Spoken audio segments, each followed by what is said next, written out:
Welcome back. We are resuming our playthrough of Beacon Pines. We discovered that this is a choose your own adventure kind of game um, that has branching paths Chapter that you 3. that you can go back and change, which is a pretty cool mechanic. Normally you make a decision and you can't go back, but yeah, the choose your own adventure mechanic took me by surprise. I'm having a lot of fun so far. I was a little bored at first, but it's picking up the pace. Let's move on to chapter 3. Finding a friend. The next morning, it was quieter than usual at the breakfast table. Only the sound of silverware and chewing interrupted the awkward silence.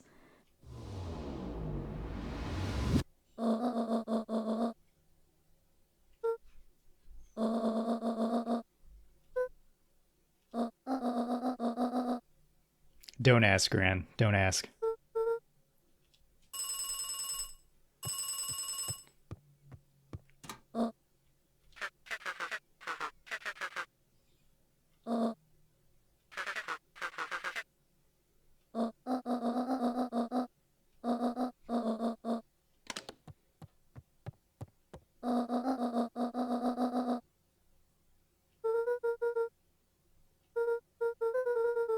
Gran's brow furrowed. Oh no, who was that on the She let phone? out a long sigh. Her voice was quiet and even.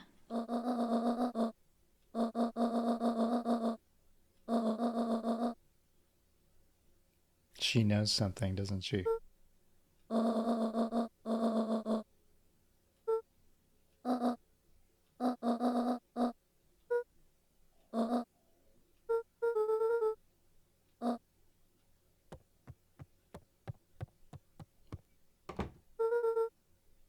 Seriously.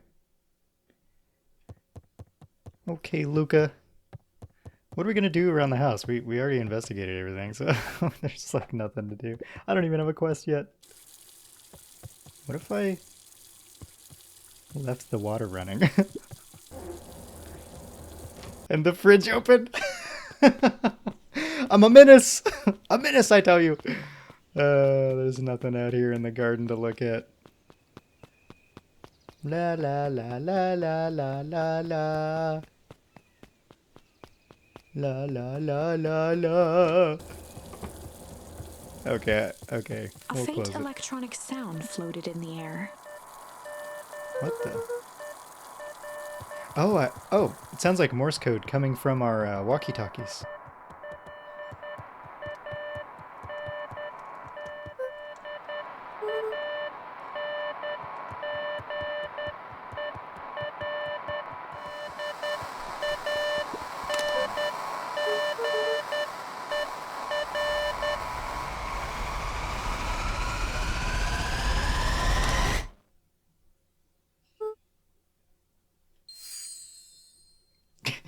Strange indeed.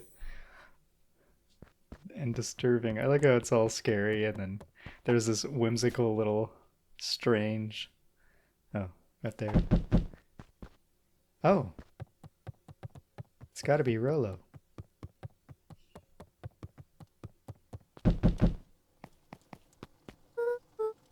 Oh, it's Roxy. Uh-oh.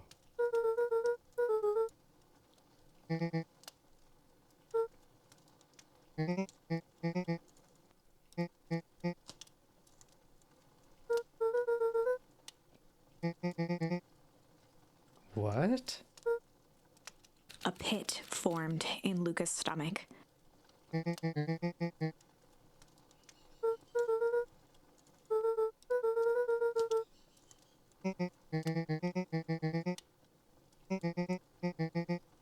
Luca's mouth felt dry. Oh no.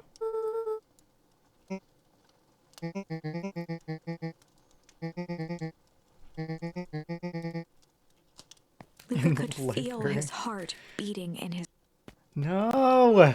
Rolo's missing. I'm not supposed to leave the house, but I can't just stay here. I'm sorry, Gran. I gotta go to the library. Wait, is it this way? Oh, what's back here? Did I go this way?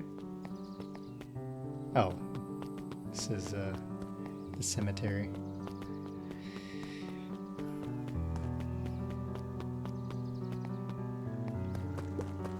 Oh, hello.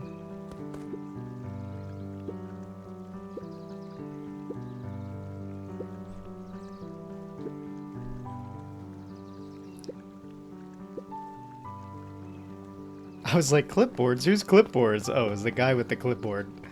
He's right over here. Wonder if he has another survey.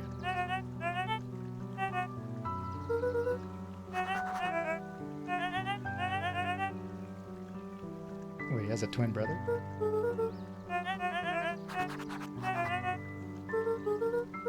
Toby looked up from the clipboard excitedly.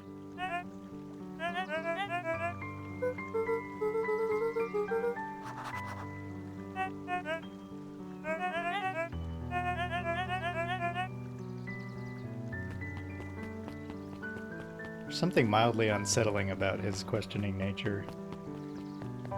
What's going on with Perennial Harvest? Okay, so they got a infinity symbol that's assumedly above a carrot, but it also kind of looks like a rocket or something.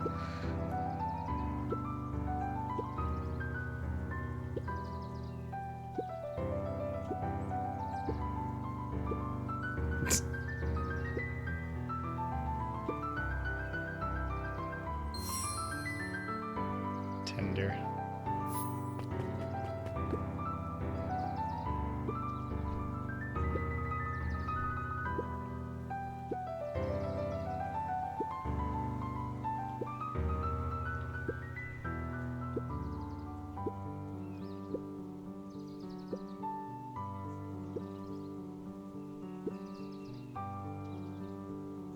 I can't believe Rolo is missing.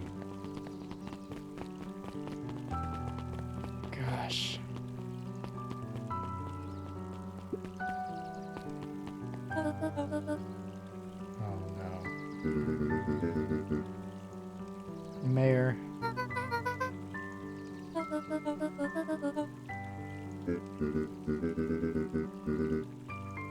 Rolo Cotter.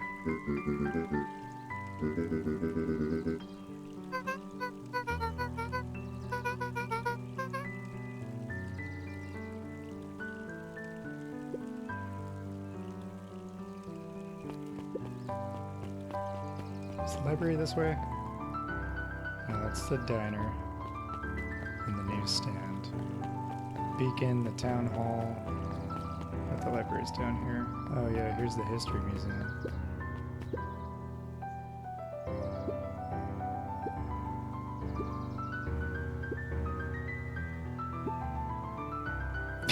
Okay.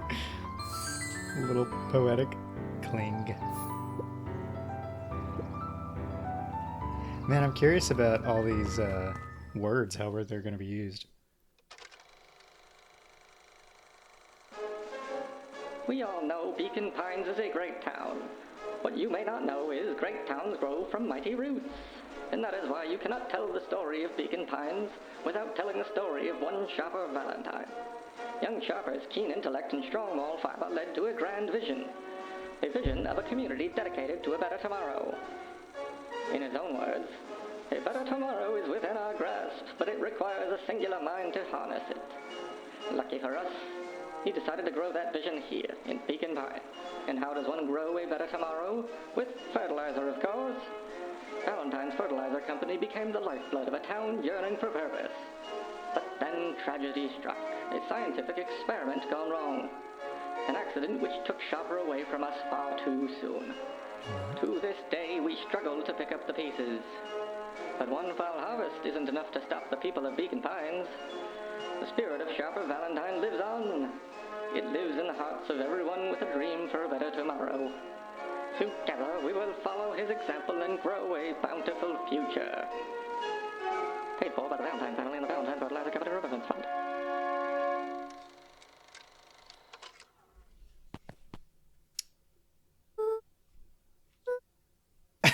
Yeah, a fertilizer accident? From what I know, it's explosive.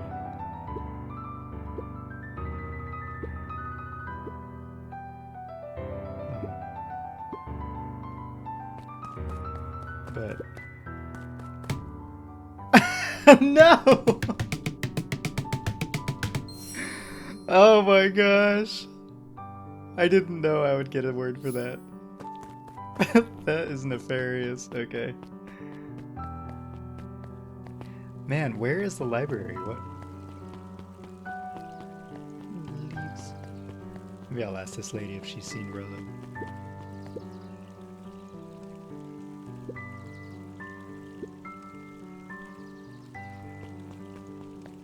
She knows stuff. She knows things. Sharper Valentine, founder of Beacon Pines. A bit much, if you ask me. Right. Indulgent. Indeed. Oh, duh, it's over here. The library. There were rarely any actual new additions. Simply a variety of existing content rotated into the front display each week. Not fooling anyone. Alright, Penguino. Kato volunteered at the library during the summers. He wasn't very social, so he'd dedicate each summer to becoming an expert in a single subject, making him a reliable source of very particular knowledge. If you were to ask Kato something he didn't know, he'd escape into the dusty old bookshelves and return with just the right thing. Kato was lost in his reading. Luca crooked his neck to see the title, Introduction to Melitology.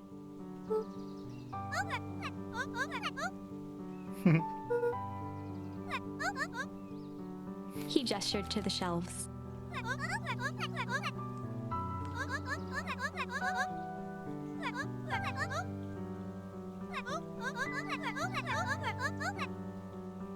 Wow, I did not know that.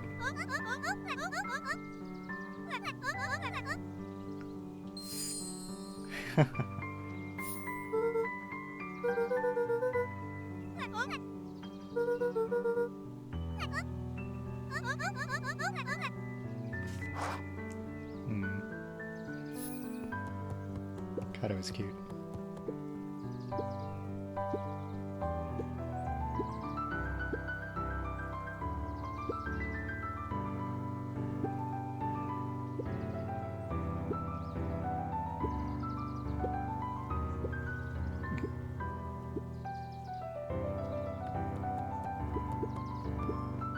Mycological phosphorescence.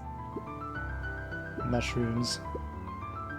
My complete loss of interest. The bottom corner shelf was a dusty array of thick science books. Only one binding was clean enough to read: Cellular Biology and the Chemistry of Mitosis.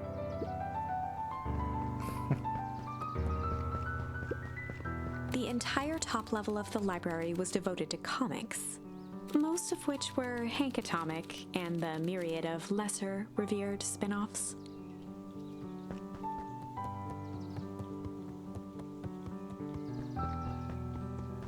Well, this has been pleasant, but I really gotta find Rolo. Oh, the cobs I've eaten. A salad-centric travel guide for the mildly adventurous. Mildly adventurous. Sally Seashore's simple succulent sundries. Luca brushed off a smudge of dust. Or maybe it was flour. 30 recipes so easy you'll doubt it's even edible. Succulent. A peek behind the curtain. The methods and ruminations of Patrick C. Montesquieu. One of the greatest acting minds of our time. By Patrick C. Montesquieu. A little self-important. Oh.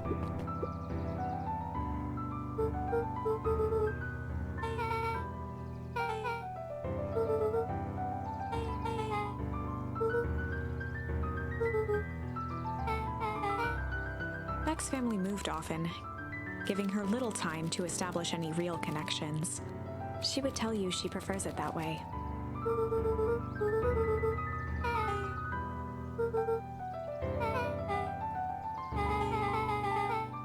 Luca shifted his feet uncomfortably. Unfortunately, yes.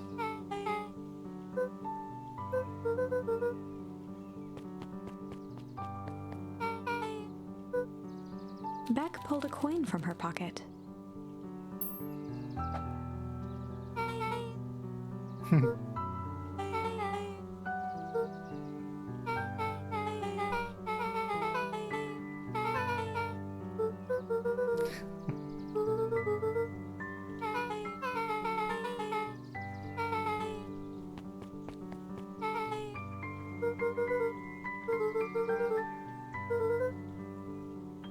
Alright, Beck, let's go!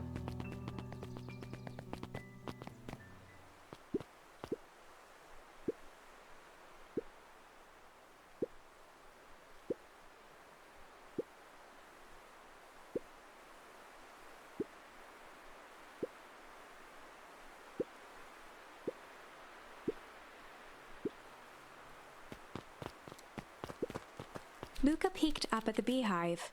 It appeared to be deserted.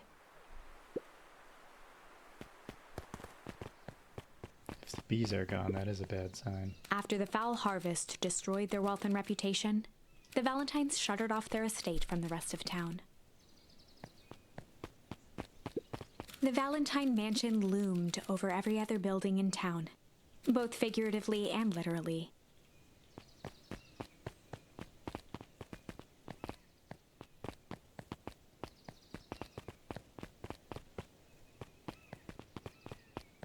Okay. I guess we didn't go here last time, so I wanted to see what was over here. But there's nothing but rich people. Next. They boarded it up.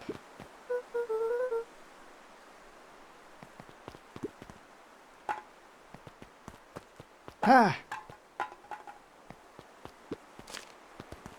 Ha!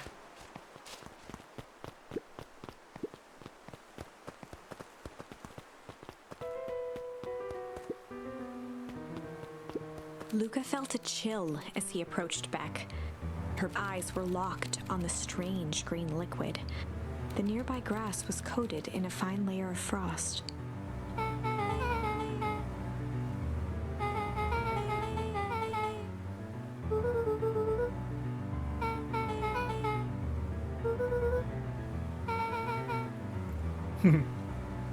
Luca watched as Beck dipped a broken tree branch into the goo. Beck's eyes widened as flowers grew from the dead wood. Oh no, more fertilizer nonsense. First small buds, which quickly bloomed into vibrant petals.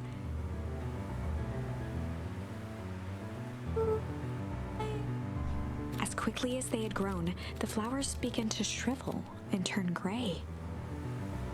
Beck dropped the stick with a grunt of disgust.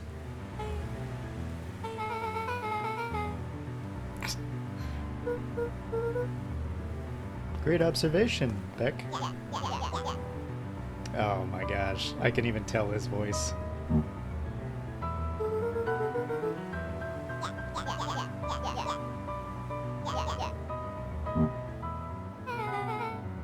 Stitch talk.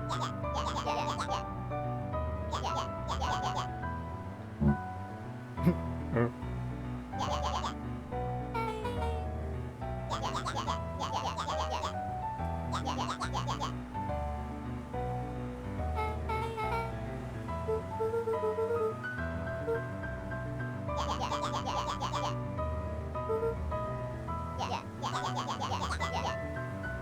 What is wrong with this kid?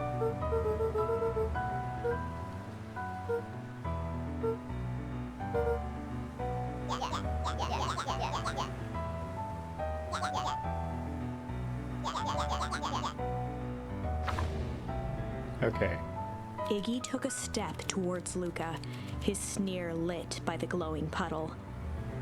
Are we gonna fight? Beck could see tears welling in Luca's eyes, his fists clenched. Some things about Beacon Pines were very different from the city. But a bully from a hayseed town is really no different from a city bully. Beck took a deep breath and thought. Time to bust out the tickles. Strange. Time to bust out the tickles. Well, time to bust out the tickles.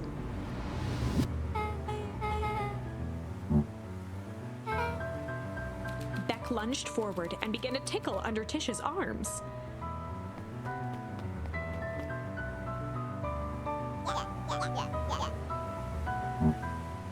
Oh.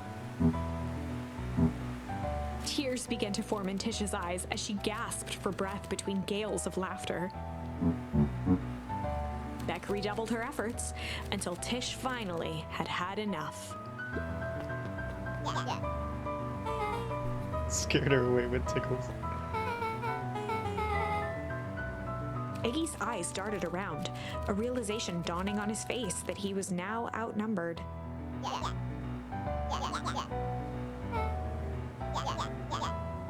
Iggy kicked at the puddle before making his escape. What the? Oh no.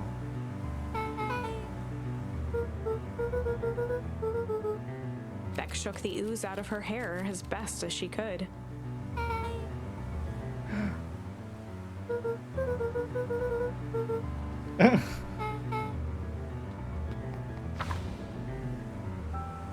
Chapter 4.